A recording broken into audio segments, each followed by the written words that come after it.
नमस्कार दोस्तों, voter list और इलेक्ट्रॉनिक वोटिंग मशीन का मुद्दा लगातार संसद के बाहर हो या संसद के अंदर हो, राहुल गांधी आवाज उठा रहे हैं, प्रियंका गांधी सवाल पूछ रही थी और विपक्ष के तमाम नेता और जो चुनाव आयोग से सीधा सवाल पूछ रहे थे, इलेक्ट्रॉनिक वोटिंग मशीन यानी ईवीएम वोटर लिस्ट में गड़बड़ी की बात कह रहे थे, लेकिन तब किसी के कान में जू तक नहीं गूंजा।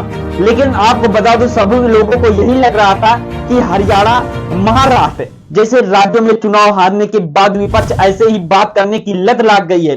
लेकिन अब एक ऐसी तस्वीर सामने आई है जिसके यह जो दोस्तों साफ कर दिया गया है कि आखिर किस वजह से विपक्ष सवाल पूछ रहा था।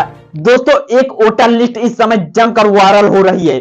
आपको दोस्तों चौंका देगी, ये वाराणसी की ये वोटर लिस्ट बताई जा रही है। इसमें आप देखेंगे कि करीब 37 से 40 बच्चे के पिता को नाम राम कमल दास है और 35 से 40 के बीच के इनकी संख्या बताई जा रही थी और इनकी बच्चों की जो पिता है वो सिर्फ एक है जिनका नाम राम कमल दास बताया जा रहा है। यह लिस्ट जब वायरल हुई, इसके बाद ही इस लिस्ट के बारे में तमाम बातें शुरू हो गई। और आपको बता दो दोस्तों, इसमें से सबसे ज्यादा ध्यान देने वाली बात यह है कि राम कमल दास के बेटे और उनकी उम्र यानी कि कुल मिलाकर 13 बेटे ऐसे हैं जिनकी उम्र 37 वर्ष है। 13 बेटे एक साथ जिनकी उम्र 37 वर्ष है। इसके अलावा दोस्तों करीब 5-6 बेटे जिनकी उम्र 39 वर्ष है।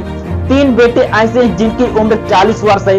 इस तरीके से ही कई और अलग अलग उम्र के और उनके बच्चे। सबसे ज्यादा हैरान की बात यह है कि 13 बेटे उनके 37 साल के कैसे हो सकते हैं। और यह भी बात सामने आई है कि दोस्तों की ये जितने भी बेटे हैं राम कमल दास के, वो एक ही घर में एक ही साथ रहते हैं और इसके लिए एक AI जनरेटर इमेज का भी इस्तेमाल किया जा रहा है जो इस समय कार्टूनिस्ट टाइप का बनाया गया और इस समय ज्यादा तेज वायरल हो रहा है जो स्क्रीन पर देख रहे हैं। यह सोशल मीडिया का इस समय ट्रेंड बन चुका है। यह यूजरों का और यूट्यूबरों का एक अलग ही कंटेंट दे दिया है और सर्कुलेट हो रही है।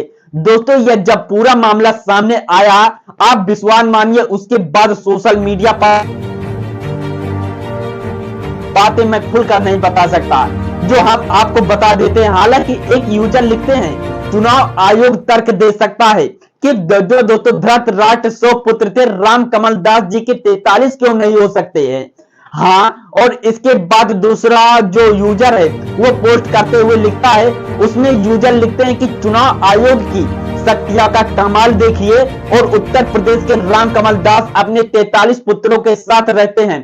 खास बात यह है कि उनमें से 13 बेटे एक साथ जन्मे और सहयोग देखिए, सभी उम्र 37 साल है। इतना ही नहीं दोस्तों, इसके बाद कुछ यूजर ऐसे बातें लिखी जिन्हें मैं डायरेक्ट अपने यूट्यूब चैनल पर बात नहीं कर सकता, क्योंकि दोस्तों ऐसे गंदे विचार भी कई लोगों ने दिया, जिसे मैं अगर आपको बता दूं, मुझे निश्चित ही स्ट्राइक दिया जाएगा यूट्यूब की तरफ से। ये कहानी यह सिर्फ चुनाव आयोग के ही नहीं, बाकी चुनाव आयोग क्या वहां पर क्या कर रही थी जब ऐसी लिस्ट वायरल हुई। दोस्तों, यही एक मुद्दा है जिससे ऐसे ही प्रेरणा मिलती रहती है जो विपक्ष सवाल उठाता रहता है। आप सोचिए कि एक आदमी के इतने बेटे कैसे हो जाते हैं। और दोस्तों, सबसे ज्यादा ईवीएम धांधली का उदाहरण यही है, इससे अच्छा आपका उदाहरण नहीं मिल सकता।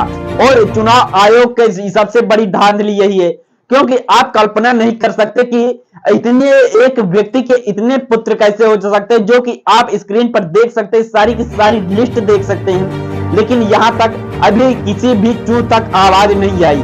दोस्तों, यही कारण है जो विपक्ष डायरेक्ट ईवीएम का मुद्दा उठाया करता है। लेकिन जो विपक्ष है यानी कि भारतीय जनता पार्टी की जो सरकार, वो यही कहती है, कांग्रेस की आदत पड़ गई है, अगर वो चुनाव हार जाती है तो ईवीएम का ही सहारा लेती है।